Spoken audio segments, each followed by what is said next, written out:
안녕하십니까, 홍쌤입니다. 주식보다 기업 오늘의 강의 시작하도록 하겠습니다. 예, 이전 시간까지 해서 현금 흐름인 프리캐시 플로우를 할인한 것이 시가총액, 즉 개별 주가를 결정한다라는 것들을 그 아비트라지 이론을 이용해서 입증을 해 보았고요. 이제 그거의 최종 결과가 이거 아니겠습니까? 프리캐시 미래의 평균적인 프리캐시 플로우를 평균적인 할인율로 할인하게 되면 시가총액이 나온다.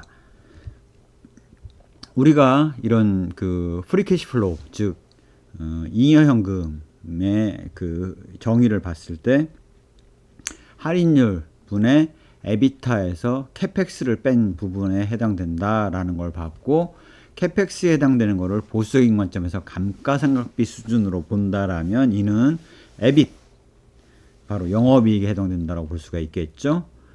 영업이익을 할인한 것에 해당하고, 그래서 내용을 퍼를 유도해서 퍼가 R분의 1인 할인율분의 1임을 입증을 하고, 그래서 퍼 곱하기 에빗이 시가총액에 해당되는 개별 주가가 된다라는 사실들을 입증을 해 봤죠. 그래서 요거를 조금 더 체계적으로 다른 요인들을 좀 집어넣어서 주가에 어떤 요인들이 영향을 주는지를 조금 더 깊이 있게 다뤄보도록 하겠습니다. 우리가 이제 할인율을 생각을 할 때는 개별 기업은 기업마다 위험이 다르기 때문에 할인율이 각각 다르지 않겠습니까? 뭐 예를 들어서 삼성전자의 할인율과 뭐 저기 코스닥 기업의 뭐 적자나는 기업의 할인율은 같을 수가 없겠죠. 그래서 그런 부분 때문에 할인율이 다를 거고요.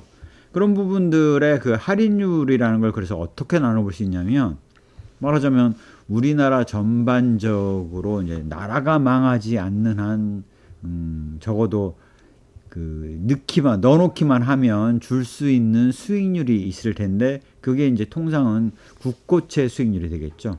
국고채 수익률에다가 국고채보다는 위험하기 때문에 적정 수준의 프리미엄을 지급을 해야 될 거고, 그래서 무위험 수익률에 리스크 프리미엄을 합한 부분이 바로 할인율이 될 겁니다. 그래서 예를 들어서 삼성전자와 저쪽 코스닥의 그 영업 적자 보고 있는 어떤 기업의 할인율과의 차이는 국고채 수익률이 다른 게 아니라, 국고채 수익률은 동일하겠죠.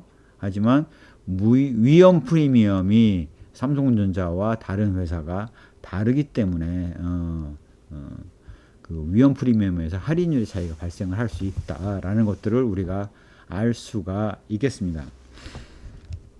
자, 그러면 이 무위험 수익률인 국고채 수익률을 어떻게 구분할 수 있는지를 살펴보면 좀 거시경제 요소하고 연관을 지을 수 있는데요. 피셔 이퀘이션이라고 얘기를 합니다. 피셔라는 학자가 제기를 한 것이죠. 이 무위험 수익률이라는 거는 1 플러스 평균적인 그 해당 국가의 평균적인 성장률. 뭐 예를 들자면 이런 거 아니겠습니까? 경제활동 인구가 늘면 국가의 명목 부의 창출이 늘어날 텐데, 이 부분을 물가 상승이라든가 이런 부분을 제거하고 성장하는 요소만을 추려낸 것이 잠재 성장률이라고 얘기를 하죠. 이게 바로 우리나라에 있다라면 적어도 평균적으로 물가 상승을 제외하고도 이 정도의 평균적인 성장을 할 수 있을 것이다 라는 그 성장률이 바로 경제 성장률, 잠재 성장률에 해당된다라고 볼 수가 있겠고요. 이런 부분이 있고, 이게 가만히 있는 게 아니라 가만히 있어도 물가가 오르라서 늘어나는 부분이 있지 않습니까? 예를 들어서 뭐 집을 보유하고 있다라든가 아니면 뭐 금을 보유하고 있다라든가, 이런 부분은 보유만 하고 있어도 이제 가격이 올라가는 부분이 있거든요. 예를 들어서 지금 우리가 장기로 보관하기는 어렵지만 뭐 쌀을 보관하고 나면 쌀이 그냥 가만히 있는 게 아니라 이제 들쭉날쭉하지만 평균적으로 물가 상승만큼의 그 상승은 하지 않습니까? 그래서 1 플러스 물가 상승률, 이거를 이제 인플레이션율이라고 얘기를 하죠. 인플레이션을 곱한 부분에 해당할 것이다. 그래서 이러한 가정하에서 이게 그 피셔 이퀘이션이 되겠죠. 요거를 계산을 해보면 1 플러스 RF는 1 플러스 경제성장률, 그 다음에 이게 다 풀어 헤치면 인플레이션율 더하고 경제성장률과 인플레이션을 곱한 부분에 해당되는 부분을 볼 수가 있습니다. 자, 그런데 경제성장률이 이제 평균적으로 잠재성장률이 뭐 2%, 3%, 0.03, 0.02 그렇지 않습니까? 한 해 동안의 인플레이션, 바로 물가상승률을 5% 그러면 0.05 뭐 이렇게 되지 않습니까? 그럼 0.03 곱하기 0.05 하면 정말 작은 숫자죠. 그래서 무위험 수익률은 이렇게 보시면 될 것 같아요. 경제성장률 더하기 물가상승률 더하기 성장률 곱하기 인플레이션율인데 요것이 거의 0에 가깝기 때문에 경제성장률 플러스 물가상승률이라고 봐도 크게 차이 나지 않는다라는 겁니다. 즉 무위험 수익률이라는 거는 경제성장률과 물가상승률을 더한 것과 같다라고 우리가 이해를 할 수가 있어요. 요거를 정리해서 요 식에다 넣어보자 이거죠. 시가총액은 무위험 수익률 플러스 위험 프리미엄 분의 FCF인데 무위험 수익률을 경제성장률 플러스 인플레이션으로 놔뒀지 않습니까? 볼 수 있다라고 우리가 알았지 않습니까? 그러면 경제성장률 플러스 인플레이션 플러스 위험 프리미엄 분의 에비타 마이너스 캐펙스, 성장률 플러스 인플레이션 플러스 위험 프리미엄 분의 영업이익 에빗으로 우리가 볼 수가 있겠죠. 이렇게 놓고 나면 조금 더 명확하게 구분이 될 수가 있을 것 같아요. 뭐 우리가 이런 것도 생각해 볼 수 있죠. 시장 내에 그 금리를 조절하기 위해서 한국은행에서 금리를 결정하지 않습니까? 그 금리에 영향을 받는 부분이 바로 이 그 RF 국고채 수익률의 재할인율이라든가 이런 것들이 바로 그 기준 금리를 통해서 기준 금리를 통해서 결정되기 때문에 RF가 바로 영향을 받게 되는데요. 물가가 오르면 그 이를 커버하기 위해서 한국은행에서 바로 하는 것이 바로 금리를 올리는 거죠. 바로 RF를 올리는 것과 동일한 역할을 한다라고 볼 수가 있습니다. 즉 물가가 상승을 하게 되면 성장률은 그대로인데 물가가 올랐기 때문에 RF인 기준 수익률인 그 무위험 수익률이 올라야 되는 거고, 그래서 금리를 상승시키는 것이다 라고 볼 수가 있습니다. 아니면 아비트러지가 발생할 수가 있겠죠. 마찬가지로 반대로 경제가 호황이 되면 이를 완화시키기 위해서, 이를 반영하기 위해서 물가를 호황이 되면 이를 반영하기 위해서 금리를 올릴 수가 있습니다. 내지는 경제가 불황이 되면 이를 반영하기 위해서 금리를 내리죠. 바로 경제가 호황일 때는 성장률이 오르기 때문에 물가 상승률과 결합된 금리인 RF를 올리는 게 되겠고요. 경기가 불황일 때는 잠재 성장률인 성장률이 떨어지기 때문에 이를 반영해서 금리를 내리고 있는 것이다 라고 우리가 이해를 할 수 있어요. 즉 경제 상황이 안 좋은데 금리를 내렸다 그러면 성장률이 떨어져서 난 거고요. 경제 성장이 좋아졌다 그러면 성장률이 올랐기 때문에 금리가 오를 수가 있는데, 대신 호황이기 때문에 에빗도 늘어나겠죠. 성장을 할 겁니다. 반면 불황일 때는 경제 성장률도 떨어지고 에빗도 떨어지겠죠. 그래서 그런 부분은 회사마다 그런 성향이 다를 수가 있으나 평균적으로는 성장률이 오른 경우에는 에빗이 성장률이 더 높게 나타나는 경우가 많아서 시가총액이 오르는 경우가 많고요. 반면 성장률은 그대로인데 물가가 올랐다 그러면 에빗은 오르지 않는데 물가만 올라기 때문에 분모만 늘었지 않습니까? 바로 물가가 오른다 그러면 주가는 떨어진다 라고 우리가 이해를 할 수가 있습니다. 또 이제 개별 기업 요인도 반영할 수가 있는데요. 바로 RP, 리스크 프리미엄이 올라가는 경우죠. 총수가 행동을 잘못했다. 내지는 뭐 M&A 때문에 뭔가 이슈가 있다. 그러면 리스크 프리미엄이 올라가면서 주가가 떨어질 수가 있겠고요. 내지는 지분 확보를 위해서 대주주가 살 것이다 라고 가정을 하게 되면 투자에 따른 위험 프리미엄이 떨어지는 거 아니겠습니까? 그래서 리스크 프리미엄이 감소하면서 주가가 오른다라고 우리가 이해할 수가 있습니다. 즉 시가총액에 영향을 주는 요소는 펀더멘탈에 해당되는 평균적인 영업이익이 늘어난다라면 주가는 올라갈 것이고, 경제성장률이 오른다면 그 기업이 경제성장률 이상의 성장을 할 수 있다라면 주가가 오를 거고, 경제성장이 오른 것보다 못한 성장을 한다라면 주가가 떨어지겠죠. 즉 이렇게 이해를 하시면 될 것 같아요. 성장기업이라면 성장률이 올라갈 때 EBIT의 성장이 예상되면서 주가가 오를 확률이 높고,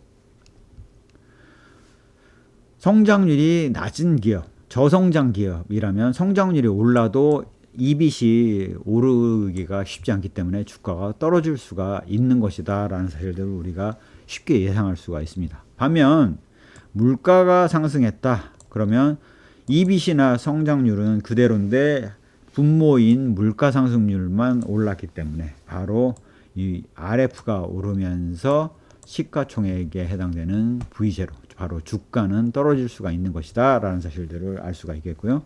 변동성 수급 심리 요인들이 반영된다면 리스크 프리미엄이 영향을 줄 수 있다라는 것을 알 수가 있습니다. 즉 펀더멘털 위는 경제성장률, 인플레이션, 바로 물가 상승률이죠. 그 다음에 위험 프리미엄인 개별 기업 요인들이 있겠고요. 그 다음에 EBIT이라는 수익 창출력인 영업이익이라는 요소가 있고, 플러스 그 다음에 수급의 요인, 뭐 외국인이 뭐 샀다라든가 아니면은 뭐 펀드가 대규모 뭐 장기 보유 펀드가 들어와서 수급을 좌우한다든가 라는 요인들이 영향을 줄 수가 있겠고요.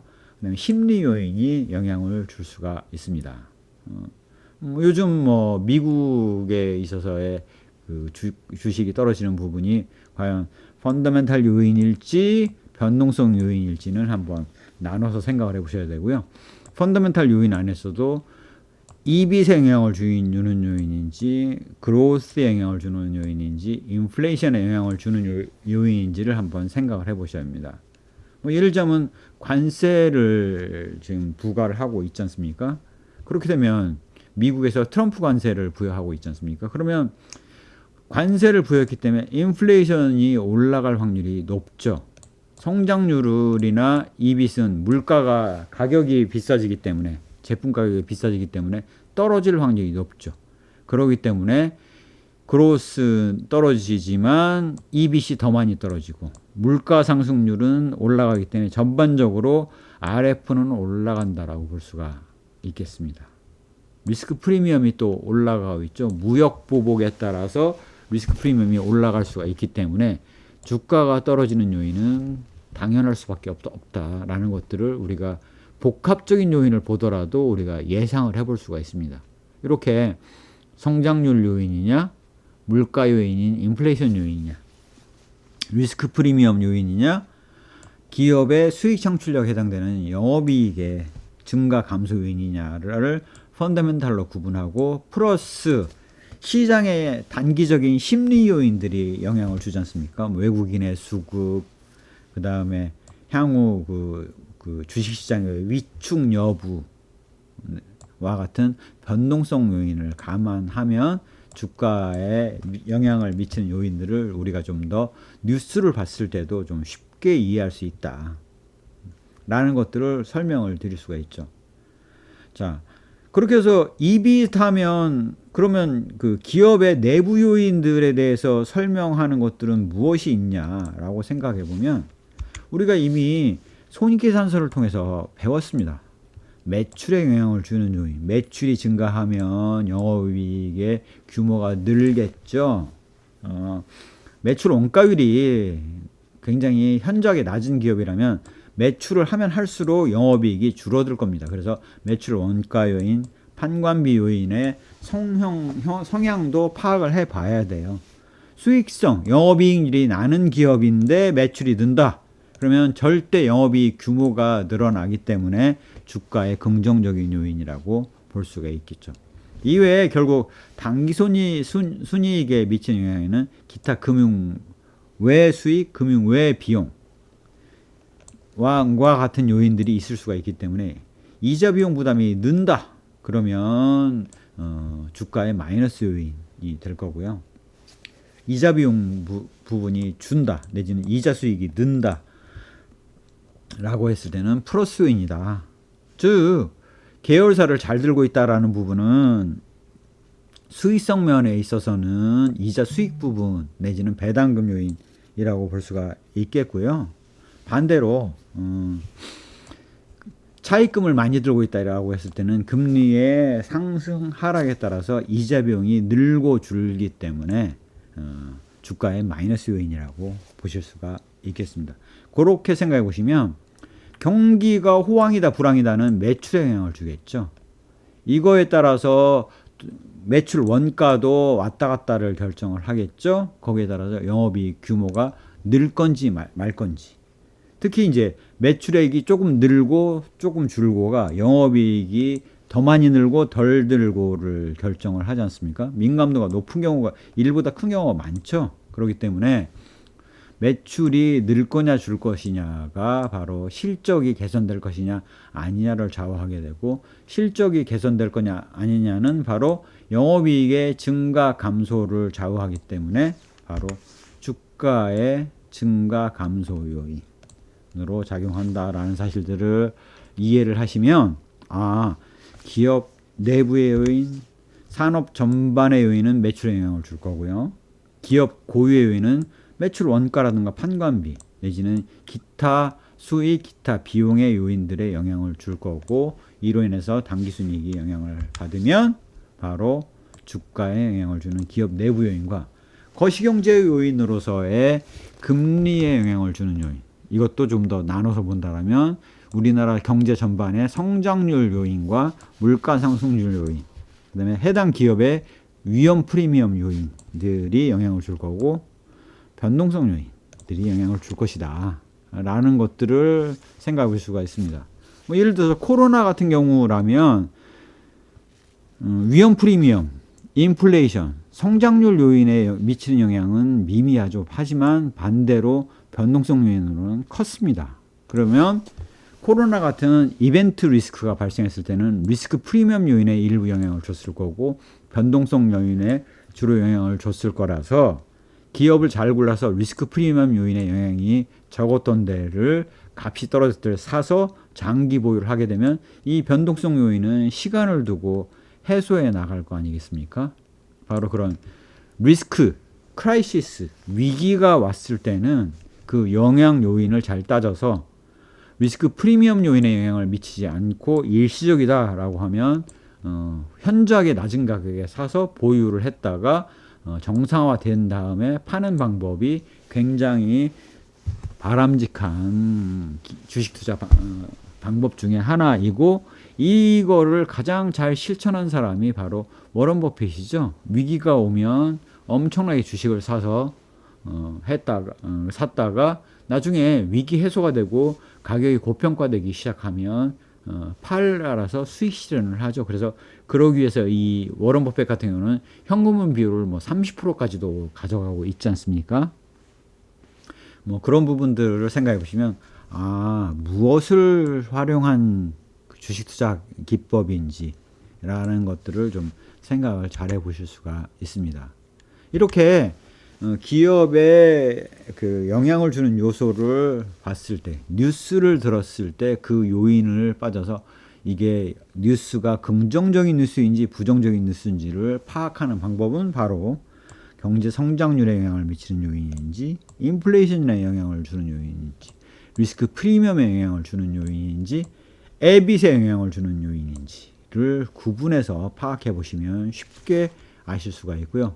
에빗에 대해서 바라보실 때도 매출에 영향을 주는 요인인지, 원가에 영향을 주는 요인인지 판관비에 영향을 주는 요인인지 그래 이를 통해서 영업이익에 영향을 주는 요인인지를 구분해 보시면 영업이익이 늘어야지 주가가 올라가는 요인이기 때문에 이게 주가에 오르는 요인인지 마이너스 요소인지와 같은 것들을 좀 상대적으로 적어도 방향성 정도는 쉽게 파악할 수 있다라는 말씀을 드릴 수가 있어요. 특히 이제 매출 원가도 잘 생각해 보면 인건비, 맨 머니 머티리얼이지 않습니까? 머니는 이자 비용이니까 이 기타 금융 비용에 들어가죠. 머티리얼은 재료비는 바로 여기 매출 원가에 들어가는 재료비고 여기 인건비는 여기 제조의 인건비와 판매 관리비의 인건비에 들어가기 때문에 이렇게 생각해 보시면 될 것 같고요. 만약에 설비 투자에 관련된 비용이다 그러면 감가상각비에 영향을 줄 거 아니겠습니까? 그래서 그런 부분들을 생각을 하셔가지고 각각의 요인들을 나눠서 생각해 보시면 이 내용을 봤을 때 이게 주가에 미치는 영향을 좀 더 체계적으로 손쉽게 머릿속으로 이제는 파악할 수가 있겠죠. 산업 내 뭐 2차전지 부분에 있어서 중국의 견제가 심해지고 있고 뭐 중국의 경쟁력이 강화되고 있다. 그렇다면 산업 전반의 경쟁력 때문에 매출이 줄어들 수가 있겠죠. 이에 따라서 수익성이 저하될 겁니다. 그러면 주가의 부정적인 요인이겠죠. 하지만 관세를 부여를 했다. 2차 전지에 대해서 관세 부여를 중국에 대해서 미국이 왕창 했다. 그러면 유럽 시장에서는 아직 영향이 없다고 하더라도 적어도 미국 시장에서의 경쟁 기업인 중국 기업들의 배터리가 못 들어오기 때문에 상대적으로 우리 기업들의 매출액이 늘어날 가능성이 있겠고 매출액이 늘면서 매출 원가가 늘긴 하겠지만 상대적으로 영업이익을 통해서 영업이 정상화돼서 영업이익이 올라갈 가능성이 높기 때문에 관세 부과가 우리나라의 경쟁사 중국이라는 경쟁사 입장에서 본다라면 주가에 긍정적인 요인으로 작용할 것이다 라는 사실들을 우리는 알고 있습니다. 다만 대신 미국이 자동차 부품에 대해서 관세를 부여할 수가 있겠죠. 그렇게 되면 우리의 가격이 올라가기 때문에 관세 효과가 상쇄되면서 영업이익이 오히려 줄어드는 데 영향을 미칠 겁니다. 다만 중국에 대한 관세율이 훨씬 더 높게 작용하기 때문에 상대적으로 미국 시장에서는 긍정적인 요인이다. 하지만 절대 차량이 판매가 줄어들면서 매출에 부정적인 요인을 미치기 때문에 이 부분이 긍정적인 요인과 부정적인 요인이 혼재되어 있습니다. 그래서 어느 부분이 더 영향을 클지는 실제 시행을 통해서 실적이 나와봐야지 알 수 있겠다라고 뉴스를 보면서 우리가 설레발을 치는 사람들의 이야기를 들을 때는 좀 감안을 해서 들으셔야 됩니다. 뭐 중국에 관세 잔뜩 때렸으니까 우리 2차전지는 무조건 떠요? 그게 아닐 수가 있어요. 왜? 미국 내 자동차 시장이 줄어들 거 아니겠습니까? 매출 자체가 줄어들 거 아니겠습니까? 그래서 그거를 상쇄하고도 남을 우리의 2차전지 매출액이 늘어날 만큼이냐 아니냐 라는 부분들을 좀 감안해서 보셔야지 된다. 그래서 너무 긍정적으로 보는 것도 안 좋고 너무 부정적으로 보는 것도 바람직하지 않다. 미국의 관세는 미국 내 인플레이션에 영향을 줄 거고 그 다음에 물가 상승으로 인해서 자동차 가격이 올라가게 되면 이빗의 마이너스 요인으로 영향을 주기 때문에 중국의 관세 부과에 따른 플러스 요인과 이빗이 미국 내 자동차 매출이 줄어들면서 나타나는 마이너스 요인이 같이 들어가기 때문에 그거는 좀 상황을 봐서 이제 파악을 해야 되는 요소지. 뭐 기계적으로 중국한테 많이 뿌려했으니까 이럴 거예요, 저럴 거예요. 이런 부분들은 너무 섣부른 판단이 될 수가 있다라는 것들을 좀 설명을 드리겠습니다.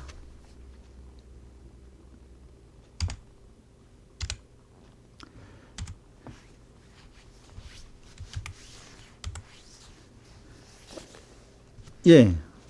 오늘의 강의를 통해서 이전에 우리가 도출했던 그 산식을 통해서 주가 영향 요인을 개략적으로 설명을 드렸는데요.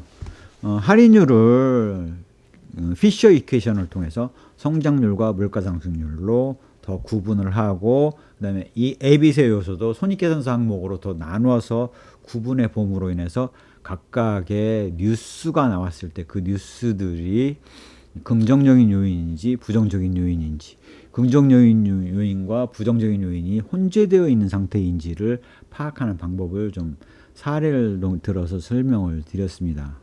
그래서 이제 뉴스만 봤을 때는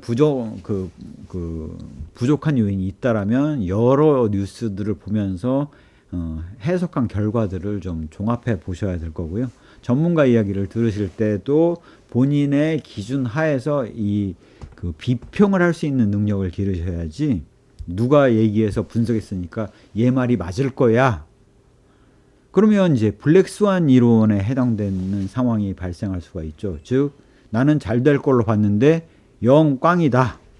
그러면 내 돈이 다 녹아나는 거 아니겠습니까? 그래서 그런 부분을 판단하실 때는 조심하시고, 여러 요소를 봐가지고 논리적인 일관성이 있는지, 기사 분석이나 분석 내용에 논리적인 오류는 없는지, 이런 요인들을 점검하실 때도 오늘 보셨던 주가 영향 요인의 그 산식이 도움이 되실 거라고 설명드릴 수가 있겠습니다. 잘 모를 때는 보수적인 관점에서 기다려 보시는 거예요. 이익이 나는 부분에 대해서 판단이 난 다음에 들어가도 전혀 늦지가 않는다. 모르겠으면 미뤄라. 이게 투자의 가장 기본이다라는 것들을 강조해서 설명을 드리겠습니다. 예, 제 강의가 도움이 되셨다면 구독, 좋아요, 알림 설정 부탁드리겠습니다. 감사합니다.